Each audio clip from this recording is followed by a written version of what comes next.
Hello friends, my name is Kajal और आप सभी का स्वागत है मेरे चैनल पर। और आज की इस वीडियो में हम डिस्कस करने वाले हैं UP DElEd first semester subject सामाजिक अध्ययन।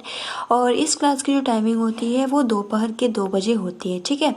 और हम बिल्कुल शुरुआत से डिस्कस कर रहे हैं, जिसमें हमने इतिहास का अर्थ, महत्व एवं जानने का स्रोत डिस्कस कर लिया है, ठीक है।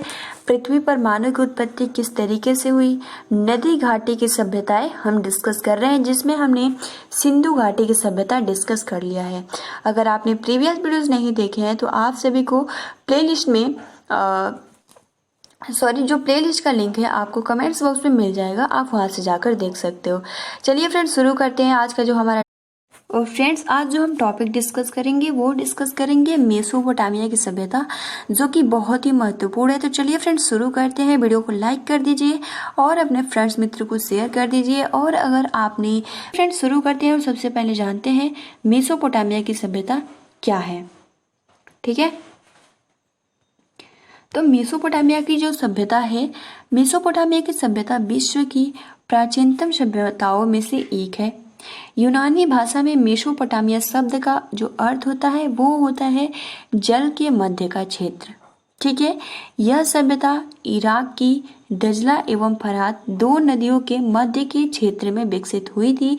इसी कारण से मेसोपोटामिया की सभ्यता के नाम से पुकारा जाता है। इस क्षेत्र में 3 सभ्यताएं जैसे कि सुमेरिया, बेबीलोनिया, असीरिया की सभ्यता का विकास हुआ था। अतः तीनों सभ्यताओं को सम्मिलित रूप में मेसोपोटामिया की सभ्यता के नाम से जाना जाता है। तो फ्रेंड देखिए, अब इसमें सबसे महत्वपूर्ण जो है कि जो आपका मेसोपोटामिया की सभ्यता है वो विश्व की प्राचीनतम सभ्यताओं में से एक है। और सबसे महत्वपूर्ण है कि मेसोपोटामिया शब्द का अर्थ क्या है, तो 2 नदियों के बीच का समूह, ठीक है, जो कि बहुत ही महत्वपूर्ण है। और जो 2 नदियां हैं वो सभ्यता इराक की दजला एवं फरात 2 नदियों के मध्य का क्षेत्र में विकसित हुई थी मेसोपोटामिया, ठीक है। इसी कारण से इसे मेसोपोटामिया की सभ्यता के नाम से पुकारा जाता है। और इस क्षेत्र में 3 सभ्यताएं जैसे कि सुमेरिया की सभ्यता, बेबीलोनिया की सभ्यता तथा असीरिया की सभ्यता का विकास हुआ था। अतः तीनों सभ्यताओं के सम्मिलित रूप को ही हम मेसोपोटामिया की सभ्यता कहते हैं। अब चलिए फ्रेंड्स, हम इसके बारे में थोड़ा डिस्कस करते हैं, ठीक है। तो सबसे पहले तो आपको ये पता चल गया कि जो मेसोपोटामिया की सभ्यता है इसमें 3 सभ्यता होती है, सुमेरिया की सभ्यता, बेबीलोनिया की सभ्यता और असीरिया की सभ्यता। तो सबसे फर्स्ट है सुमेरिया की सभ्यता, तो हम इसके बारे में थोड़ा डिस्कस करते हैं। तो मेसोपोटामिया में सर्वप्रथम सुमेरिया की सभ्यता का ही विकास हुआ था। इस क्षेत्र को अत्यधिक उपजाऊ होने के कारण इसे उपजाऊ क्रिसेंट भी कहा जाता है। सबसे महत्वपूर्ण है, ये प्रश्न आ सकता है कि उपजाऊ क्रिसेंट किसको कहा जाता है, किस सभ्यता को कहा जाता है, तो सुमेरिया सभ्यता को उपजाऊ क्रिसेंट कहा जाता है। इसलिए कहा जाता है क्योंकि जो आपका ये सभ्यता था इसमें मतलब कि जो भी मिट्टी थे, क्षेत्र थे, बहुत ही उपजाऊ थे, तो इसलिए इसे उपजाऊ क्रिसेंट भी कहा जाता है। सुमेरी सभ्यता के लोगों ने अपनी राजधानी सुमेर बनाई थी, इसी कारण इस सभ्यता को सुमेरियन की सभ्यता कहा जाता है। देखिए, इसमें महत्वपूर्ण पॉइंट्स यही है कि सबसे पहले तो आपको सुमेरिया की सभ्यता में यही पॉइंट लिखना होगा कि मेसोपोटामिया में सर्वप्रथम सुमेरिया सभ्यता का विकास हुआ। और जो यहाँ का क्षेत्र था सुमेरिया का क्षेत्र बहुत ही उपजाऊ था, इसलिए इसे उपजाऊ क्रिसेंट कहा जाता है। और सुमेरिया सभ्यता के लोगों ने अपनी राजधानी सुमेर बनाई थी, इसी कारण इस सभ्यता को सुमेरियन की सभ्यता कहा जाता है। अब हम इनके सुमेरिया कालीन के राजनीतिक, सामाजिक, आर्थिक एवं धार्मिक जीवन के बारे में जानने का प्रयास करेंगे। तो सबसे पहले तो राजनीतिक स्थिति है। तो राजनीतिक स्थिति कैसा था दजला फरात में, तो दजला फरात यानी कि आपका सुमेरियन सभ्यता में, तो इसके बारे में थोड़ा जानते हैं। तो दजला एवं फरात नदियों के कारण इस क्षेत्र में अनेक द्वीप बन गए थे। इन द्वीपों में धीरे धीरे सभ्यता का विकास हुआ और प्रत्येक द्वीप पर एक राज्य की स्थापना हुई। और सुमेरिया सभ्यता के प्रमुख राज्य जो थे वो थे उर, कीस, निष्पुर, इर्दू आदि थे। और सुमेरिया सभ्यता में शासन धर्म पर आधारित था तथा राजा को ईश्वर का प्रतिनिधि समझा जाता था। बहुत ही महत्वपूर्ण है, ठीक है। सुमेरियन सभ्यता में जो राजा थे उसको ईश्वर के प्रतिनिधि माना जाता था और शारगान प्रथम इस सभ्यता का संस्थापक था, ठीक है।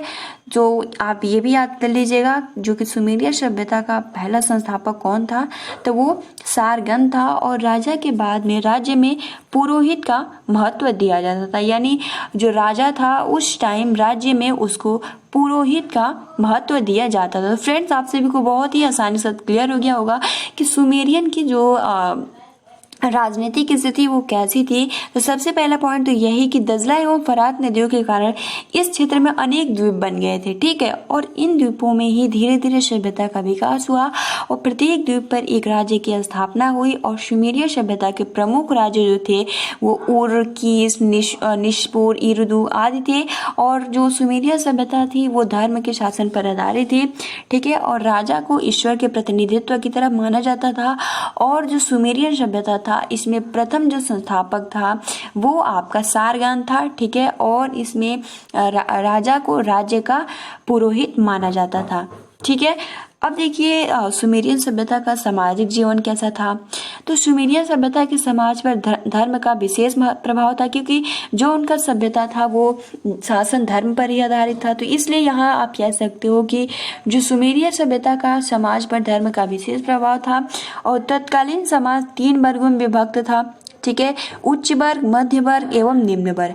उच्च वर्ग में शासक, समाज, उच्च अधिकारी एवं पुरोहित आदि आते थे। मध्यम वर्ग में कृषक, व्यापारी, शिली आदि आते थे। इसके अतिरिक्त निम्न वर्ग में दास आते थे, ठीक है। तो सबसे महत्वपूर्ण आप यही याद कर लीजिएगा कि जो उनका सामाजिक जीवन था सुमेरियन सभ्यता का वो धार्मिक शासन पर आधारित था। और जो उनका सामाजिक जीवन था उसको 3 भागों में विभाजित किया गया था। उच्च वर्ग, मध्यम वर्ग एवं निम्न वर्ग। उच्च वर्ग में आपका जो आ जाता था वो आपका शासक, ठीक है, उच्च अधिकारी, पुरोहित ये सभी आ जाते थे। और मध्यम वर्ग में कृषक, व्यापारी, शिल्प आ जाते थे। और निम्न वर्ग में आपके दास आ जाते थे, ठीक है। तत्कालीन समाज में यद्यपि दहेज प्रथा का प्रचलन था, यानी जो आपका सुमेरियन सभ्यता था इसमें दहेज प्रथा का प्रचलन था, लेकिन फिर भी समाज में स्त्रियों को सम्मान की दृष्टि से देखा जाता था। दहेज प्रथा का प्रचलन आज भी था, कल भी था और आज भी, ठीक है।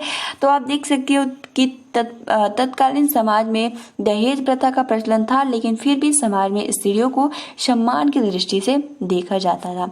अब हम बात कर लेते हैं सुमेरियन सभ्यता की आर्थिक जीवन किस तरीके से थी। तो सुमेरियन सभ्यता के लोगों का मुख्य व्यवसाय जो था वो कृषि था। इस काल के लोगों ने नहरों एवं बांधों का निर्माण कराया, जिसके परिणाम स्वरूप कृषि का विकास हुआ। और इस काल को किसानों को अपनी कुल उपज का 1/3 यानी 1/3 भाग राज्य को कर के रूप में देना पड़ता था, ठीक है। और सुमेरियन सभ्यता के अंतर्गत व्यापार की स्थिति अच्छी थी। व्यापार दूर दूर तक क्षेत्रों के साथ किया जाता था। इस सभ्यता के निवासी अनाज, खजूर, ऊनी वस्त्र आदि मिस्र एवं भारत लिए जाते थे। और इन देशों से सोना, चांदी तथा मूल्यवान पत्थर, हीरा आदि लेकर आते थे। तो फ्रेंड्स, सबसे पहले तो आर्थिक जीवन यही कि जो उनका आर्थिक जीवन था, जो आधार था उनका कृषि था। ये लोग कृषि थे, यानी कृषि का व्यवसाय करते थे। और जो भी किसान थे वो अपने मतलब जो भी उपज होता था उसमें 1/3 राजा को या राज्य को कर के रूप में दे देते थे, ठीक है। उसके बाद देखिए इसमें जो महत्वपूर्ण है कि इन देशों में सोना, चांदी, मूल्यवान पत्थर, हीरा लेकर आते थे, ठीक है, मतलब एक्सपोर्ट इंपोर्ट होता था। अब हम बात करते हैं धार्मिक जीवन कैसा था। तो सुमेरियन सभ्यता में धर्म का विशेष महत्व है। प्रारंभ में केवल एक ही देवता, एक देववाद की पूजा किया करते थे, परंतु बाद में अनेक देवताओं की पूजा की जाने लगी थी। और प्राकृतिक शक्तियों में सूर्य एवं चंद्रमा की पूजा की जाती थी। अर्थात धर्म एकेश्वरवाद में बहुदेववाद की ओर अग्रसर हुआ। यानी सबसे महत्वपूर्ण पॉइंट यही है कि जो सुमेरियन सभ्यता का धार्मिक जीवन था, सबसे पहले तो एक देवताओं का पूजा करते थे, लेकिन बाद में उन्होंने चंद्रमा की पूजा मतलब बहुत सारे देवताओं की पूजा करना स्टार्ट कर दिया। तो सिंपल आप कह सकते हो जो उनका धार्मिक जीवन था वो धर्म एक स्वरवाद से बहुदेववाद की ओर अग्रसर हुआ। अब हम बात कर लेते हैं लेखन कला कैसी थी। तो लेखन कला जो थी वो सुमेरियन लोगों को लेखन कला का विज्ञान था। इनकी लिपि को किलिकार लिपि भी कहा जाता है। ठीक है, जो आपका मेसोपोटामिया यानी जो सुमेरियन सभ्यता के लोग थे, जो इनका लेखन कला था, इनको बहुत ही अच्छा ज्ञान था, इसलिए इन्हें किलाकार लिपि कहा जाता था। और इस लिपि का आविष्कार लगभग 3000 ईसा पूर्व में सुमेरियन लोगों ने किया था। और इस लिपि में लगभग 300 अक्षर थे जिन्हें चिन्ह, चित्रों और संकेतों के माध्यम से व्यक्त किया जाता था। इस लिपि को चिकनी मिट्टी की गीली तख्तियों पर नुकीली वस्तु से लिखा जाता था और इस लिपि में अनेक लेख भी प्राप्त हुए थे। उसके बाद आप देख सकते हो कि सुमेरिया सभ्यता के अध्ययन के बाद हम कह सकते हैं कि 300 ईसा पूर्व की इस सभ्यता ने मानव ने काफी कुछ दिया, जिसके लिए मानव जाति इस सभ्यता की ऋणी रहेगी।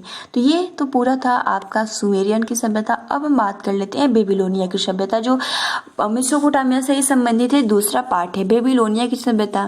तो सुमेरिया सभ्यता के पश्चात इस क्षेत्र में बेबीलोनिया की सभ्यता का जन्म हुआ और बेबीलोनिया सभ्यता के लोगों सुमेरियन सभ्यता को नष्ट करके उसमें सुधार करके पहले से अच्छा बनाया गया। यानी क्योंकि आप सभी को पता है कि मेसोपोटामिया का ही ये तीनों भाग है, पहले सुमेरिया फिर आपका बेबीलोनिया।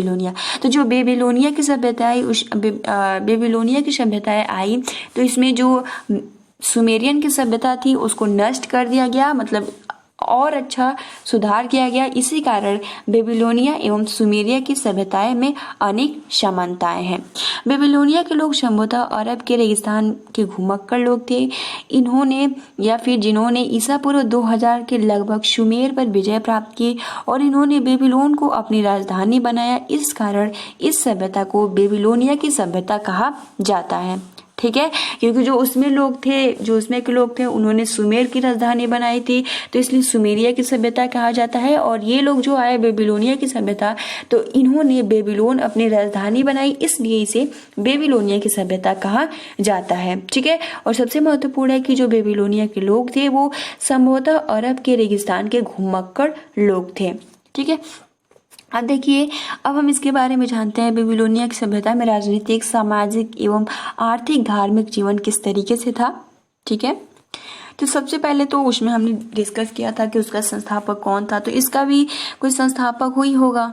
ठीक है, तो राजनीतिक जीवन बेबीलोन का सर्व प्रमुख जो शासक था वो हम्मुराबी था। ठीक है, और बार बार इस तरीके से प्रश्न पूछा जाता है। तो बेबीलोन का सर्व प्रमुख शासक या संस्थापक आप कह सकते हो हम्मुराबी था। उसने लंबे समय लगभग 2123 ईसा पूर्व से 2080 ईसा पूर्व तक शासन किया और बेबीलोन में भी राजा को ईश्वर का प्रतिनिधि माना जाता था। आपने देखा था सुमेरियन सभ्यता में राजा को पुरोहित माना जाता है, ईश्वर का प्रतिनिधित्व माना जाता है। इसमें भी बेबीलोन की सभ्यता में भी राजा को ईश्वर का प्रतिनिधित्व माना जाता है। और हम्मुराबी न केवल अत्यंत शक्तिशाली शासक था वरन एक अत्यंत योग्य भी था। उसको विश्व का प्रथम कानून निर्माता भी माना जाता है। तो प्रश्न ऐसा भी आ सकता है कि विश्व का प्रथम कानून निर्माता कौन है, तो वो हम्मुराबी है, उसको माना जाता है विश्व का प्रथम निर्माता, मतलब कानून निर्माता। फ्रेंड्स, क्योंकि वो अत्यंत शक्तिशाली तो था ही, साथ में बहुत ही योग्य था। ठीक है, अब फ्रेंड्स हम इसके बारे में थोड़ा जानते हैं कि प्रशिक्षु हम्मुराबी की विधि संहिता को जाने।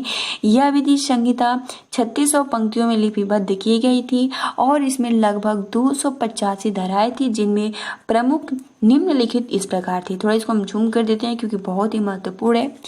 कानून को कोई भी अपने हाथ में नहीं ले सकता था और अपराधी को सजा देने का काम सरकार का था। ठीक है, और कानून अमीर एवं गरीब सभी के लिए समान था और तीसरा पॉइंट कि सभी प्रकार के ठेकों के लिए नियम निर्धारित किए गए थे। उसके बाद कि कर्जदारों को राहत देने के लिए, रहन रखने के लिए प्रथा चालू की गई। ठीक है, और ब्याज की दरें निर्धारित की गई और उसके बाद मुआवजा देने की प्रथा भी चालू की गई। और हम्मुराबी की यह संहिता विश्व के इतिहास में विशिष्ट स्थान रखती है। तो ये जितने भी पॉइंट्स है आप इसको अच्छे से स्क्रीनशॉट ले सकते हो, इसलिए मैंने इसको जूम कर दिया था। ठीक है, अब हम बात करते हैं सामाजिक जीवन इन लोगों का कैसा था। ठीक है। तो इनका जो सामाजिक जीवन था, बेबीलोनियन समाज 3 वर्ग, इसमें भी 3 वर्ग, उच्च वर्ग, निम्न वर्ग और मध्य वर्ग था, ठीक है। उच्च वर्ग में इसमें भी पुरोहित, अन्य संपन्न व्यक्ति आते थे, और जबकि मध्य वर्ग में किसान, व्यापारी आदि आ जाते थे, और निम्न वर्ग में दास। इस सभ्यता में सामान्यतः एक ही पत्नी प्रथा ही प्रचलित थी, उसमें भी आप सभी का दहेज प्रथा प्रचलन था, और स्त्री को सम्मान उसमें भी दिया जाता था, और इसमें एक ही पत्नी प्रथा प्रचलित थी। उसके बाद हम बात करते हैं आर्थिक जीवन। तो इस सभ्यता में कृषि ही प्रमुख व्यवसाय था, उसमें भी यही व्यवसाय था। इस सभ्यता में किसान संपन्न थे क्योंकि भूमि उपजाऊ थी। किसानों को कुल उपज का 1/3 सरकार को देना पड़ता था, और इस सभ्यता में व्यापार उन्नत पर था, और सड़कों एवं जहाजों में व्यापार किया जाता था, और उनके भारत एवं मिस्र से व्यापारिक संबंध थे। तो फ्रेंड्स, आप भी देख सकते हो जो सुमेरिया का सभ्यता था सेम ऐसे ही था, ठीक है। तो आप इसके बारे में इस तरीके से लिख सकते हो। अब हम बात करते हैं धार्मिक जीवन। तो इस सभ्यता में धर्म का विशेष महत्व था, जहाँ जीवरात अर्थात मंदिर राज्य की संपत्ति माने जाते थे, और इस सभ्यता में अनेक देवी देवताओं की पूजा की जाती थी कि जैसे कि हमने धार्मिक जीवन उसमें भी डिस्कस किया था, ठीक है। तो जो आपका सुमेरियन सभ्यता था उसमें पहले एक देवताओं का पूजा किया जाता था, बाद में बहुत सारे देवताओं का पूजा किया जाने लगा।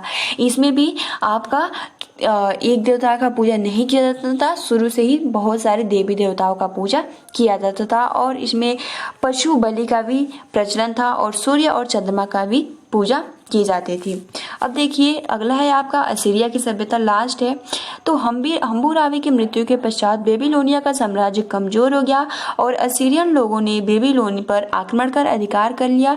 इन्होंने मेसोपोटामिया के विशाल भूभाग पर अपने साम्राज्य की स्थापना की, और उनके राज्य में अशूर नामक नगर के कारण वे असीरियन कहलाए, ठीक है। और इनका सबसे प्रसिद्ध शासक जो था वो था अश्रीबेत्रिपाल था, और यह एक विद्वान शासक था, और इसी के नाम पे ही असीरिया का सभ्यता पड़ा है। आप नाम से ही देख सकते हो, जो इसका प्रसिद्ध शासक या संस्थापक था वो था अश्रीबेत्रिपाल था। इस सभ्यता की राजनीतिक, आर्थिक और सामाजिक स्थिति के बारे में हम थोड़ा सा जानते हैं।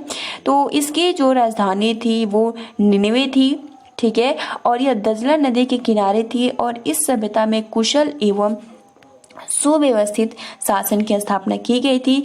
इस सभ्यता में भी राजा को ईश्वर को प्रतिनिधि माना जाता था, वह अत्यंत शक्तिशाली होता था, और प्रशासन की सुविधा हेतु साम्राज्य को इकाइयों में बांटा गया था, और प्रत्येक इकाई का सर्वोच्च अधिकारी राज्यपाल होता था, जिसका जो कार्य था वो था वसूल करना, प्रशासनिक व्यवस्था बनाए रखना एवं जनता की सुरक्षा करना। इस सभ्यता में अपराधियों को कठोर दंड दिया जाता था। अब बात कर लेते हैं आर्थिक जीवन की। तो असीरियन सभ्यता की जो मतलब आर्थिक जीवन जो आधारित था वो कृषि पे ही आधारित था। यहाँ के लोग मुख्य व्यवसाय खेती करना था, और कृषि के मतलब कि जो आपका उसमें था सेकंड, फर्स्ट, थर्ड दोनों में ही आर्थिक जीवन एक ही है। और इन लोगों ने लोहे का प्रयोग करना भी शुरू कर दिया था, और लोहे के औजार बनाने वाले ये संभवतः प्रथम लोग थे, असीरिया के लोग। इनका सामाजिक जीवन कैसा था? तो इस सभ्यता के लोगों को जो समाज जीवन था वो 3 भागों में विभक्त था, उच्च वर्ग, सामंत वर्ग एवं पुरोहित यानी मध्य वर्ग, ठीक है। यानी आपको पता है उच्च वर्ग में कौन कौन आ जाते हैं, मध्य वर्ग में कौन आते हैं, निम्न वर्ग में कौन से आ जाते हैं। बट इसमें सबसे मेन प्रॉब्लम है कि इस काल में स्त्रियों की स्थिति अच्छी नहीं थी, यानी यहाँ पे प्रथा प्रचलित थी, ठीक है। और धार्मिक जीवन कैसा था? तो इस सभ्यता में धर्म का महत्व कम था, और इस सभ्यता के लोग असुर, मर्दुक एवं ईश्वर की पूजा करते थे। तो फ्रेंड्स, आप सभी को बहुत ही आसानी के साथ देख सकते हो कि असीरियनों ने शक्ति के बल पर शासन की स्थापना की थी, अतः यह अधिक समय तक कायम नहीं रह सकी और इस सभ्यता का पतन हो गया। उसके बाद आपका आया था मिस्र की सभ्यता। तो फ्रेंड्स, आज के लिए इतना ही रहने देते हैं, जिसमें हमने मेसोपोटामिया की सभ्यता डिस्कस किया, जो कि बहुत ही आसानी से आपको समझ में आ गया होगा, ठीक है। तीनों सेम है, बस आपको तीनों सेम है। इसमें आपको जितने भी जैसे कि सुमेरिया की सभ्यता का कौन था संस्थापक, ठीक है, इसे हम उपजाऊ क्रिसेट भी कहते हैं। तो ये कुछ महत्वपूर्ण पॉइंट्स है जिसको आपको याद करना होगा, ठीक है। और सामाजिक जीवन, राजनीतिक, आर्थिक जीवन सब सेम ही है। असीरिया की बात करें या फिर बेबीलोनिया की, तो ये तीनों पॉइंट बस आपको क्रमबद्ध तरीके से याद होना चाहिए, बहुत ही आसानी के साथ लिख सकते हो। तो फ्रेंड्स, आज की इस वीडियो में हमने जाना मेसोपोटामिया की सभ्यता क्या है, जैसे कि आप सभी को आसानी के साथ समझ में भी आ गया होगा। तो फ्रेंड्स, आज के लिए इतना ही। वीडियो को लाइक कर दीजिए, अपने फ्रेंड्स मित्रों को शेयर कर दीजिए। Thanks for watching, take care and best of luck.